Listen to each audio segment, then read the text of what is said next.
I will begin with Ms. Lang. Thank you for being here again. I know you talked about in your testimony that your business makes very small batches of the particular product line that you sell. And with this limited quantity, testing each line is obviously very expensive. And if you could rely on tests conducted by your component suppliers rather than by you, would that provide significant relief? And can you give me an example of the cost reduction that you would see? If I could rely on component testing and just getting GCCs from my suppliers, that would significantly reduce the cost of testing for my product. I wouldn't need to send it for the third-party wet lab lead testing and the phthalate testing. I am unsure, however, if since fabric is an item that that is not intended for always for a teething item, I'm not sure if that would be tested for phthalates. But however, since there aren't any in fabric, it's not a plastic, if there could be an exemption for items that aren't plastic written into the law or are exempted by the CPSC would be wonderful. Okay, thank you. Ms. Schreiber, the product testing requirements of the law are obviously some of the most burdensome for small businesses, and the tests can be very expensive. Can you quantify for us how much exactly would it cost you to test your products? If just this set would cost up to $1,200, with what I make, it would be conservatively in the hundreds of thousands of dollars. I mean, because I use, everything I use is made once. It's a one-off item. Everything is personalized.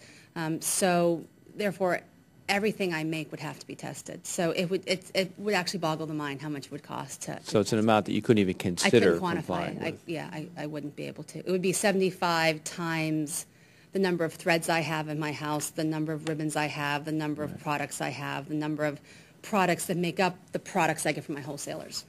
Would anybody else on the panel like to comment on that issue? Okay. Ms. Bastian, secondhand stores like Once Upon a Child are generally selling items manufactured years earlier, long before the new law was even considered by Congress. And I know the Consumer Product Safety Commission guidance has been vague to resellers. Do you feel that there's any economically feasible way for resellers to determine which products could be legally sold and lawfully sold? Economically, I believe there is not. For us to test the product, if we so chose that, you can purchase an XRF technology type gun. Cost of that for an individual owner would be around $20,000. Let alone the labor included to be able to test each of the components of each of the unique items that they are purchasing for resale in their store. Thank you. And for Mr. Vitone and Ms. Schreiber, overly burdensome regulations can place small businesses on an uneven playing field. Small businesses simply don't have the compliance resources that their larger competitors do. So could each of you talk about how this, from a business perspective, these regulations have put you at a competitive disadvantage? Start with Mr. Vitone. Sure, thank you. I would say they do put us at a competitive disadvantage, not just with our other competitors, but also with the retailers that we sell to. We sell to large box retailers. And when a large box retailer tells us that they just shredded 100,000 units of our, 10,000 units of our product and wants a $100,000 credit, we don't have much choice but to comply. We have to sell to that retailer next year if we want to stay in business.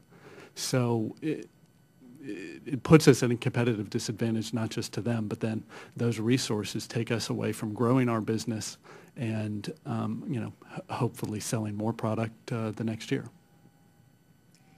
And for me, the competition I have, it really would fall under who is going to try and be legal under the law and who's not.